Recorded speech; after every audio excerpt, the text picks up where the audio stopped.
Te doy gracias por los maestros de escuela dominical que yo tenía y los padres que me llevaban a la iglesia, que se aseguraron de que yo esté en la escuela dominical. Gracias por mis amigos que tenía, mis pares que tenía como joven, que me guardaban también de lo malo.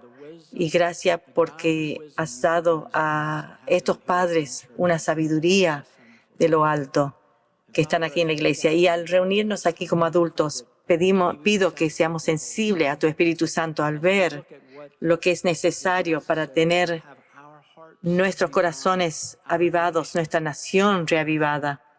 Padre, pido que nos des corazones que puedan aceptar este mensaje esta mañana que habla del avivamiento. Y por las clases de escuela dominical, bendice a esos maestros al señalar a estos niños a Jesús. Lo pido en el nombre de Jesús, y todo el pueblo dice amén. Muy felices que estén aquí. Estamos en el libro de Nehemías. Levanta tu mano y puedes llevarte una Biblia si la necesitas. ¿Oíste la triste historia del hombre cuyo hijo rebelde siempre mordía cables eléctricos? El padre tuvo que hacerle una descarga disciplinaria. Lo bueno es que está mejor y se conduce correctamente. La verdad es que nosotros como cristianos nos conduciremos correctamente cuando somos honestos y sinceros ante Dios y dejamos de esconder nuestro pecado y dejamos que Él ponga luz sobre eso. Es de eso el enfoque hoy. Entonces, en la lección de hoy vamos a ver qué tipo de mover de Dios acompañan al avivamiento. Dije la semana pasada que todo avivamiento incluye un movimiento de volver a la Biblia. Siempre. Lo vemos igual, esa verdad en Nehemías 8:18. Dice, Esdras leyó del libro de la ley de Dios en cada uno de los 7 días del festival. Luego, al 8º día, realizaron una asamblea solemne tal como lo exigía la ley. Y después, como de 2 semanas, después de eso, de ponderar la ley y darse cuenta de su lamentable fracaso en guardar la ley de Dios y de sus padres, se reunieron todos en Jerusalén con corazones arrepentidos. Esto siendo evidente cuando aparecieron a esta reunión con cilicio y con polvo en la cabeza. Nehemías 9:1. Vimos esto la semana pasada. El 31 de octubre el pueblo volvió a reunirse en asamblea. Esta vez ayunaron, se vistieron de tela áspera y se echaron polvo sobre la cabeza. Los de ascendencia israelita se separaron de todos los extranjeros para confesar sus propios pecados y los pecados de sus antepasados. Permanecieron de pie en el mismo lugar durante 3 horas mientras se les leía en voz alta el libro de la ley del Señor su Dios. Luego confesaron sus pecados y adoraron al Señor su Dios. Escuchen, durante 3 horas más. Durante 3 horas más. La semana pasada hablamos de la gente que se había vestido de cilicio y se había puesto polvo en la cabeza como símbolo de tristeza y arrepentimiento. Pero no hablamos de cómo fue movido el corazón del pueblo para que orgánicamente comiencen a confesar su pecado y los pecados de sus ancestros abiertamente y en público. Y como veremos en un momento, el avivamiento es el normal resultado predecible de estos tiempos de confesión. Tengo curiosidad, ¿cuántos esta mañana aquí han pedido a Dios en sus oraciones un avivamiento para este país? Creo que todos. Si tú oraste por eso, un elemento clave, un primer paso clave del avivamiento, parece ser la confesión abierta del pecado. En las primeras etapas del avivamiento, Dios da convicción de pecado al creyente en manera tan poderosa que no hay paz hasta que el creyente lo confiese ante Dios y estén de acuerdo con Dios acerca del pecado que Dios nombra. Charles Finney era un evangelista que Dios usó para traer un avivamiento en el noreste de Estados Unidos en los 1800. Reading era uno de esos lugares. Finney dijo esto acerca del avivamiento. ¿Qué es el avivamiento? El avivamiento es la renovación del primer amor de los cristianos que tiene como resultado un despertar para la conversión a Dios de los pecadores. Un avivamiento del verdadero cristiano despierta y recupera a la iglesia descarriada y despierta a todas las clases, fijando su atención a las demandas de Dios. El avivamiento presupone que la iglesia está sumida en un estado de reincidencia.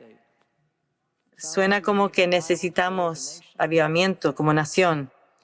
Un avivamiento siempre incluye que los cristianos sean convencidos de sus pecados. Aquellos que afirman conocer a Dios, pero que están rezagados, no pueden despertar y comenzar a servir a Dios sin escudriñar profundamente sus corazones. La fuente del pecado necesita ser rota en el verdadero avivamiento. Los cristianos siempre, en ese avivamiento, los cristianos siempre están convencidos, a menudo tan convencidos que se pierde la esperanza de ser aceptados por Dios. Aunque los sentimientos no siempre llegan a ese grado, siempre hay un genuino avivamiento. En un genuino avivamiento hay una profunda convicción de pecado.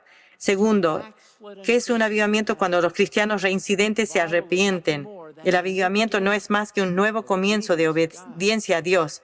Como pecadores recién convertidos, los cristianos reincidentes dan el primer paso de un profundo arrepentimiento, quebrantando el corazón, postrándose en el polvo ante Dios, con profunda humildad y abandonando el pecado. Ese es su cilicio y su polvo en la cabeza. Número 3, la fe de los cristianos es renovada. Mientras están descarriados, los cristianos están ciegos al estado de los pecadores. Los cristianos son duros como el mármol y las verdades de la Biblia parecen un sueño. Admiten que las palabras de las Escrituras son verdaderas, pero su fe no ve la ardiente realidad de la eternidad. Pero una vez despiertos, ya no ven a las personas como árboles andantes. Más bien, una luz fuerte revela la realidad de una manera que vuelve a encender el amor de Dios en sus corazones. Y como resultado, trabajan laboriosamente para traer a otros a Cristo. Se entristecen porque otros no aman a Dios como ellos lo aman tanto y deciden persuadir a sus vecinos a entregarle su corazón a Dios. 82%. Así que su amor por los demás es renovada. Están llenos de un tierno, ardiente amor por las almas. Anhelan la salvación del mundo entero. Están en agonía por las personas que quieren ver salvos, sus amigos, parientes, sus enemigos. Instan a los pecadores a entregar sus corazones a Dios y los llevan a Dios en los brazos de la fe. Con fuerte llanto y lágrimas, suplican a Dios que tenga misericordia sobre los pecadores y que salve sus almas del eterno fuego. Y 4, Finney dice, el avivamiento rompe el poder del mundo y el poder del pecado sobre los cristianos. Obtienen una nueva visión y un anticipo del cielo. El encanto del mundo se rompe y el poder del pecado es vencido. Cuando las iglesias despiertan y se reforman de esta manera, sigue la reforma y la salvación de los pecadores. ¿Cuándo necesita avivamiento la iglesia? Cuando hay falta de amor fraternal entre los hermanos. Entonces se necesita avivamiento. Dijo Finney, el amor benevolente, abnegado, puede estar presente, pero el amor que sale del agrado de otros o el deleite con otros no está. ¿Cuándo necesita un avivamiento la iglesia? Cuando hay un espíritu mundano en la iglesia, hay necesidad de avivamiento. ¿Cuándo necesita avivamiento la iglesia? Cuando los miembros de la iglesia caen en pecado grosero y escandaloso. Es tiempo de que la iglesia le pregunte a Dios, Dios, ¿qué estamos haciendo a tu gran nombre?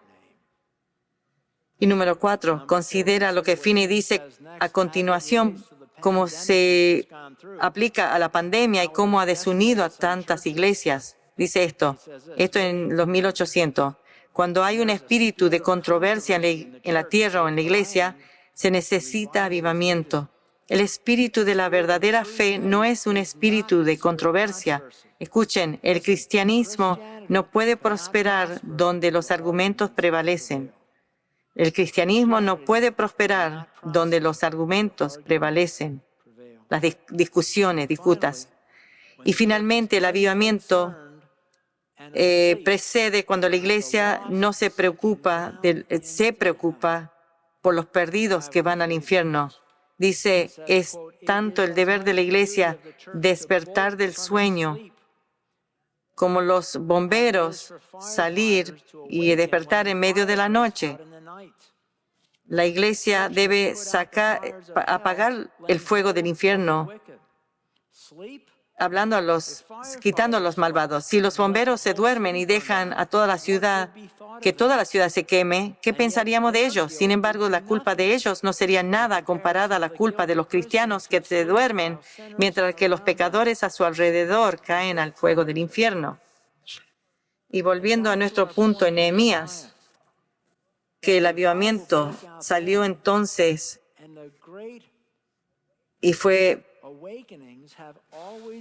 y que los avivamientos siempre han sido precedidos por los cristianos que confiesan su pecado el uno al otro. Escuchen a Finney. Dice, ¿puede usted esperar un renacimiento del cristianismo verdadero cuando los cristianos comienzan a confesarse sus pecados unos a otros? La mayoría de las veces confiesan pecados vagamente, con media preocupación. Pueden usar lenguaje elocuente, pero no significa nada. Pero cuando hay un desmoronamiento como de un niño y el corazón se derrama en la confesión del pecado, las compuertas del cielo pronto se abrirán y la salvación fluirá sobre el lugar. Y es por eso que cada avivamiento comienza con confesión y arrepentimiento del pecado, como lo demuestra este relato del avivamiento de las Hébridas en 1949 al 52 en Escocia, según lo informado por Oswald Sanders. Dice esto, alrededor de 1950 hubo un poderoso movimiento del espíritu en las Hébridas. El despertar no sucedió por casualidad. Durante algunos meses, varios hombres se reunieron 3 noches a la semana para oración. A menudo pasaban horas orando. Pasaban las semanas y nada sucedió hasta una mañana, a eso de las 2 de la mañana. Un joven leyó el Salmo 24, verso 3 al 5, que dice, ¿quién podrá estar en su lugar santo? El limpio de manos y puro de corazón, el que no ha elevado su alma a la falsedad, ni jurado con engaño, este recibirá bendición del Señor. Cerró la Biblia y mirando a sus compañeros arrodillados ante Dios, que exclamó, hermanos, es una farsa estar esperando así noche tras noche, mes tras mes, que nosotros mismos no estamos bien con Dios. Debo preguntarme si mi corazón es puro y mis manos limpias. Y en ese momento algo sucedió. Dice, Dios irrumpió en ese grupo de oración y en ese momento maravilloso, 7 ancianos descubrieron lo que evidentemente no habían descubierto antes, de que el avivamiento debe estar relacionado a la santidad. Se encontraron en el poder de búsqueda de la presencia de Dios y descubrieron cosas acerca de ellos mismos que nunca habían sospechado. La sangre de Calvario, sana y limpia, esos hombres se encontraron elevados al reino de lo sobrenatural. Estos hombres sabían que el avivamiento había llegado. Un avivamiento entre 7 hombres comenzó y choqueó todo el mundo y se desparramó en todo el mundo. En el apogeo del movimiento estudiantil radical en los 1970, en el Asbury College en Kentucky, este fue un despertar espiritual que mostró el poder de la confesión, que un servicio de capellán de 15 minutos típico había durado 185 horas sin parar. Los estudiantes comenzaron a reunirse para orar por un despertar espiritual. 3 de febrero, cuando los estudiantes de Asbury asistieron a un servicio común en la capilla, Ese día el decano no dio un mensaje, sino que preguntó a los alumnos que den testimonio. Los que se adelantaron fueron inusualmente fervientes al contar lo que Dios estaba haciendo en sus vidas. Un estudiante de último año dijo: no estoy parado aquí para decirle lo que Dios ha hecho por mí. He desperdiciado mi tiempo en la universidad hasta ahora, pero Cristo me ha encontrado y soy diferente. Anoche el Espíritu Santo inundó y llenó mi vida y ahora por primera vez estoy emocionado de ser cristiano. A medida que se acercaba el final de la hora de capilla y sonó la campana para las clases, no se le hizo caso. Los estudiantes confesaban pecados como trampa, robar, amargura y uso de drogas. El editor del periódico había salido de capilla, pero cuando se enteró de lo que estaba pasando, se escondió en un rincón. Finalmente el Espíritu Santo lo tocó y supo que las cosas en mi vida eran mentira. Yo era un joven enfermo y miserablemente solitario. Sin embargo, me senté ahí durante 2 horas negándome a hacer algo. Pero llegó ese momento crítico, importante, cuando me fui obligado a admitir que mi suficiencia me estaba fallando y que necesitaba depender de Jesucristo. Oré en el altar durante 1 hora y media, experimentando un avivamiento espiritual. De nuevo, Finney confirma esto. Un avivamiento siempre incluye la convicción de pecado por parte de la Iglesia. Los descarriados no pueden despertar y comienzan de inmediato en el servicio de Dios no pueden inmediatamente en servicio de Dios sin un profundo examen del corazón. Las fuentes del pecado deben ser rotas. En un verdadero avivamiento, los cristianos siempre son llevados bajo tal convicción y ven sus pecados bajo tal luz que a menudo les resulta imposible mantener la esperanza de su aceptación con Dios. No siempre es así, pero siempre hay en un avivamiento genuino una profunda convicción de pecado y a menudo casos de abandono de toda esperanza excepto de Cristo. Lo siguiente es el relato del avivamiento en el College de Wheaton en 1995, donde el arrepentimiento desempeñó un papel importante. El domingo 19 de marzo de 1995, por la noche, 2 estudiantes de la Universidad Howard Payne en Texas habló durante un servicio de adoración semanal. Y estos estudiantes compartieron lo que Dios había hecho en sus vidas durante los últimos tiempos de avivamiento en su campus y en otras escuelas, contó el profesor de Wheaton, Tim Becker. Después de que hablaron, no hubo exhortación ni manipulación, dijo el profesor, no hubo ningún intento de forzar una experiencia repetida de lo que había sucedido en Howard Payne. Pero de inmediato los estudiantes comenzaron a acercarse al micrófono y confesar su pecado, dijo Bauer. La confesión fue profunda, fue dolorosa. Dios realmente hizo una obra de quebranto a los estudiantes.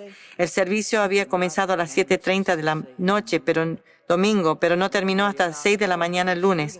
Normalmente los estudiantes asisten al servicio, pero ese domingo fueron como 200. Era difícil saber cuántos asistieron porque muchos de los que estaban ahí fueron y regresaron a buscar a sus compañeros. Cerca de 2,000 llegaron. Lo hermoso era que cuando una persona confesaba un pecado, de 20 a 50 estudiantes se reunían alrededor y oraban por él. Había un verdadero espíritu de amor y aceptación, dijo Bauer. No podía señalar con el dedo a nadie más, porque todos nosotros allí habíamos quedado desnudos ante el trono de Dios. Cuando los estudiantes se separaron a las 6 de la mañana, acordaron reunirse nuevamente el lunes 20 de marzo por la noche. Comenzaron a las 9:30 esa noche y la asistencia aumentó a más de 1,000. Y los asientos de la capilla estaban llenos y los estudiantes contra la pared. Como el domingo por la noche, el servicio comenzó con alabanza y adoración. Luego vino más profunda confesión. A los estudiantes se les dio la oportunidad de desechar las cosas que estaban impidiendo su caminar con Dios, que podrían hacerle tropezar. Muchos regresaron a sus habitaciones y regresaron con discos de música secular, pornografía, alcohol, tarjetas de crédito y otros artículos. Uno trajo una rosa que era simbólica de la redacción enfermiza. La reunión se prolongó hasta las 2 de la mañana. La noche siguiente, unos 1.350 estudiantes se reunieron en el santuario para 1.500. Después de un tiempo de alabanza y adoración, siguió de nuevo confesión de pecados. El jueves llegó el momento de celebrar. Los estudiantes, 1.500 de ellos, realizaron un servicio de alabanza y adoración que elevó el techo, dijo el profesor. Fue glorioso. Fue un anticipo de cómo era el cielo. Y esto es exactamente lo que sucedió a aquellos que estaban en el libro de Nehemías. Dice que después de 3 horas de confesar sus pecados, la confesión luego orgánicamente transicionó a un tiempo de alabanza gloriosa. Miren Nehemías 9. Luego los jefes de los levitas llamaron al pueblo: levántense y alaben al Señor su Dios, porque Él vive desde la eternidad hasta la eternidad. Entonces oraron: que tu glorioso nombre sea alabado, que sea exaltado por sobre toda la bendición y alabanza. Solo tú eres Señor, tú hiciste el firmamento, los cielos y todas las estrellas, hiciste la tierra, los mares y todo lo que hay en ellos. Tú los preservas a todos y los ángeles del cielo te adoran. ¿Y no tiene sentido? Esa gran alabanza sería una respuesta natural al gran perdón de Dios y su gracia. Y noten que esa confesión de pecado son específicos. En otras palabras, no quiere decir en un sentido general, yo no soy quien debiera ser, sino más bien va más profundo, es más en un nivel honesto. Es una frase como uno que puede decir: he sido un buscapleitos en mi iglesia y necesito que me perdones y que la iglesia me perdone. Tampoco son pecados confesados, pecados secretos, porque dice que los pecados secretos deben ser confesados secretamente y los privados privadamente. Pero el pecado abierto, el que fue cometido delante de todos, debe ser confesado abiertamente. En tiempos de avivamiento no es inusual cuando alguien ha criticado a alguien en iglesia o compra el cuerpo de la iglesia, y entonces una confesión abierta es apropiada. La confesión abierta era practicada durante el bautismo de Juan en el Jordán y también después de la predicación de Pablo en Éfeso. El arrepentimiento es un dolor iniciado por Dios por el pecado. También incluye una decisión de abandonar cualquier pecado específico que el Espíritu Santo trae a mente. El arrepentimiento genuino no deja a los cristianos en un estado de profunda depresión por su naturaleza pecaminosa o sus hechos pecaminosos. Nos lleva, en cambio, a centrarnos en la justicia de Cristo, no en nuestra pecaminosidad. A lo largo del Nuevo Testamento, la enormidad de nuestro pecado nunca es mayor que la enormidad de su gracia. Romanos 5 dice que donde abundó el pecado, sobreabundó la gracia. Entonces, el propósito del poder de convicción del Espíritu Santo es revelar nuestra necesidad de la gracia salvadora de Jesús. El arrepentimiento no hace que Dios nos ame más. Más bien, permite que nosotros apreciemos más su amor. Y nuevamente es esto exactamente lo que sucedió en el libro de Nehemías. Escuchen de nuevo. Dice: los de ascendencia israelita se separaron de todos los extranjeros para confesar sus propios pecados y los de sus ancestros.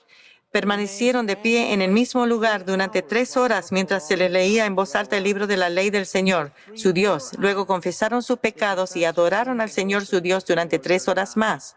Y el próximo versículo dice, al final, que llamaron al pueblo y le dijeron: levántense y alaben al Señor su Dios, porque eso es lo que siguió la confesión.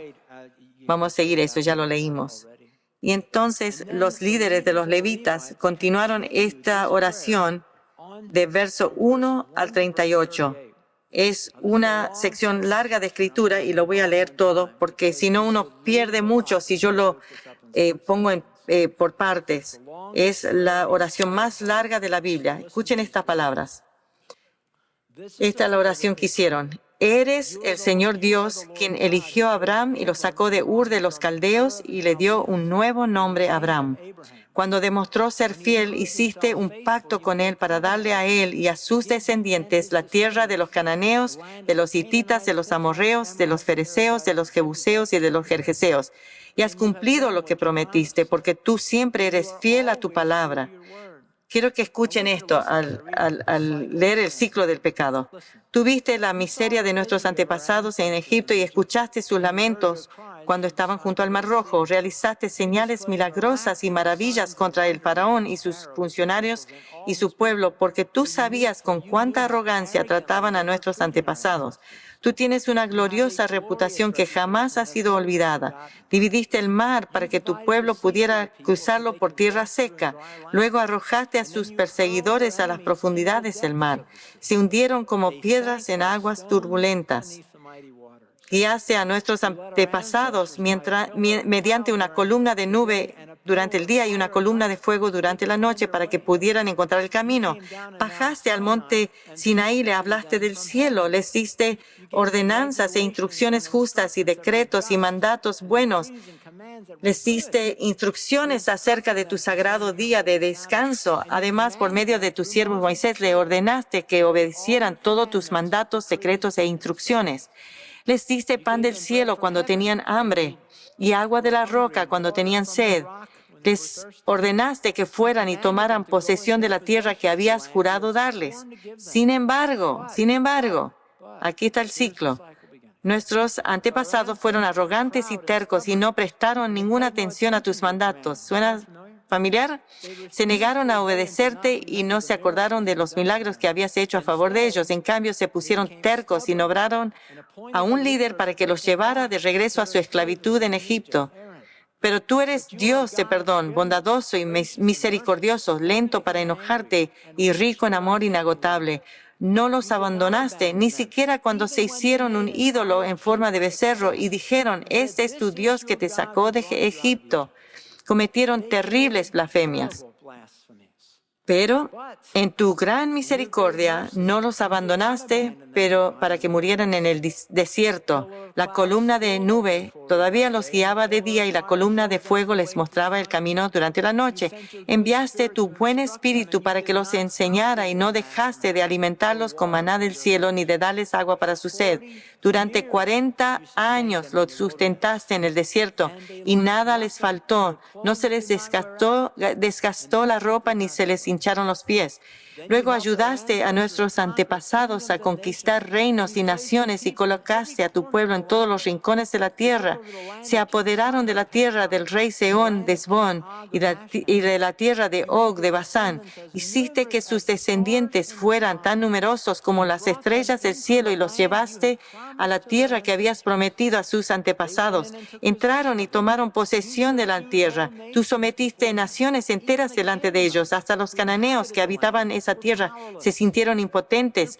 Tu pueblo pudo hacer lo que quiso con estas naciones y con sus reyes. Nuestros antepasados conquistaron ciudades fortificadas y tierras fértiles. Se apoderaron de casas llenas de cosas buenas, con cisternas ya acabadas y viñedos y olivares, además de frutales en abundancia. De modo que comieron hasta saciarse y engordaron y disfrutaron de todas tus bendiciones. El ciclo de nuevo. Sin embargo, a pesar de todo esto, fueron desobedientes y se rebelaron contra ti, dieron la espalda a tu ley, mataron a tus profetas, quienes les advertían que volvieran a ti y cometieron terribles blasfemias. Así que los entregaste en mano de sus enemigos, quienes los hicieron sufrir. Pero en sus momentos de angustia clamaron a ti. Aquí el ciclo de nuevo. Y desde el cielo los escuchaste. En tu gran misericordia les enviaste libertadores que los rescataron de sus enemigos. No obstante, apenas tenían paz, volvían a cometer maldades ante tus ojos y una vez más permitiste que sus enemigos los conquistaran. Sin embargo, cada vez que tu pueblo volvía y nuevamente clamaba por tu ayuda, a ti por ayuda, desde el cielo, tú los escuchabas una vez más. Tu maravillosa misericordia los recastaste muchas veces. Les advertías que regresaran a tu ley, pero ellos se volvían orgullosos y obstinados y desobedecieron tus mandatos. No siguieron tus ordenanzas que dan vida a quienes las obedecen. Tercamente te dieron la espalda y se negaron a escuchar. En tu amor fuiste paciente con ellos durante muchos años. Enviaste tu espíritu, quien les advertía por medio de los profetas, pero aún así no quisieron escuchar. Entonces, nuevamente, permitiste que los pueblos de la tierra los conquistaran, pero en tu gran misericordia no los destruiste por completo ni los abandonaste para siempre. ¡Qué Dios tan bondadoso y misericordioso eres tú! Ahora, Dios nuestro, Dios grande, poderoso y temible, que cumple su pacto de amor inagotable, no permitas que todas las privaciones que hemos sufrido te parezcan insignificantes. Grandes dificultades cayeron sobre nosotros, nuestros reyes, nuestros líderes, nuestros sacerdotes, nuestros profetas y nuestros antepasados. Todo tu pueblo, desde los días cuando los reyes de Asiria por primera vez nos vencieron hasta el día de hoy. Cada vez que nos castigaste, actuaste con justicia. Hemos pecado grandemente y nos diste solo lo que merecíamos. Nuestros reyes, líderes, sacerdotes y antepasados no obedecieron tu ley ni prestaron atención a las advertencias de tus mandatos y leyes. Aun cuando tenían su propio reino, no te sirvieron, a pesar de que derramaste tu bondad sobre ellos. Les diste un territorio grande y fértil, pero ellos se negaron a abandonar su perversidad.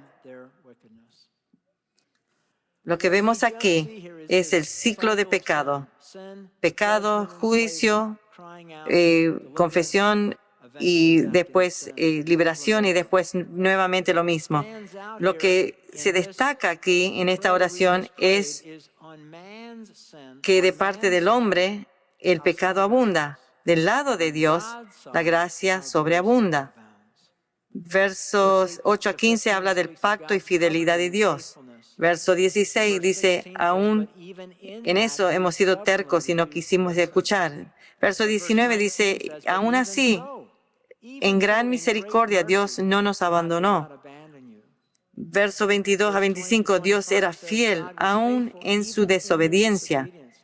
Verso 25 dice que hasta que comieron hasta llenarse y engordar y disfrutaron de todas las bendiciones. Pero a pesar de todo eso, dice, eran desobedientes y rebeldes contra Dios. Verso 27 dice, cayó el juicio. Verso 27 dice, aún así Dios los rescató nuevamente. Verso 27 que Dios los rescató aunque pecaron de nuevo, y 29 pecaron de nuevo. Y después desobedecieron de nuevo. Y verso 30, juicio nuevamente. Y verso 32, no los destruiste completamente. Y vez tras vez este ciclo. Y entonces en verso 33 se resume el ciclo del pecado que llevó al arrepentimiento. Cada vez que nos castigaste, actuaste con justicia. Hemos pecado grandemente y nos diste solo lo que merecíamos. Y después de repasar casi 1500 años de historia judía y ciclo tras ciclo de pecado y las consecuencias del pecado, ¿creen que aprendieron algo? No. Nehemías 9:36 dice, por eso hoy somos esclavos en la tierra de abundancia que diste a nuestros antepasados para que la disfrutaran. Somos esclavos aquí en esta buena tierra. Los abundantes productos agrícolas de esta tierra se amontonan en las manos de los reyes que has puesto sobre nosotros por causa de nuestros pecados. Ellos ejercen su poder sobre nosotros y nuestros animales. Les servimos según su antojo y pasamos por mucho sufrimiento. Entonces el pueblo respondió, en vista de todo esto, y esta es la correcta conclusión, en vista de todo esto hacemos una promesa solemne y la ponemos por escrito. En este documento sellado están los nombres de nuestros líderes, levitas y sacerdotes. 1500 años de ver el ciclo de causa y efecto del pecado, que el juicio siempre sigue al pecado a pesar de haber aprendido. Dice, por eso hoy somos esclavos en esta tierra de abundancia. Somos esclavos en la tierra de abundancia. La semana que viene vamos a hablar de cómo este versículo se aplica a Estados Unidos, que somos esclavos en esta tierra de abundancia. No quieres perderte la semana que viene. Entonces, ¿cómo se aplica la lección de hoy a mí? Hay una sola cosa.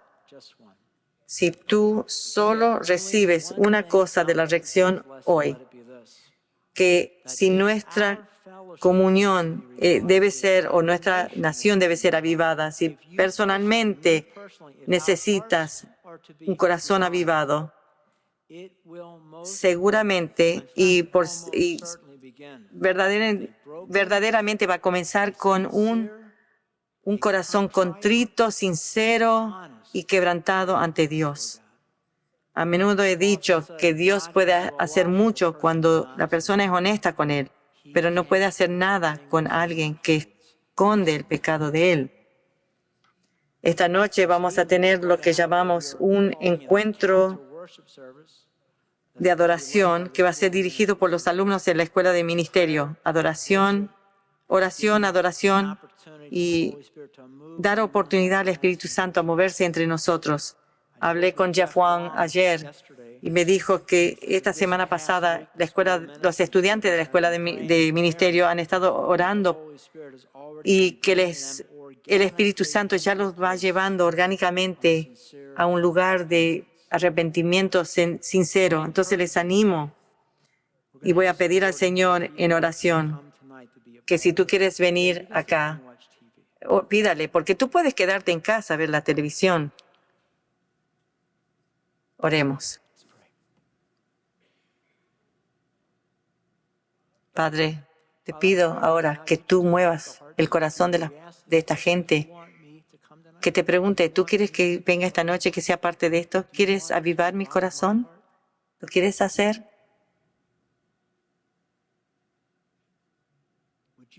Por favor, aclara eso para cada persona aquí.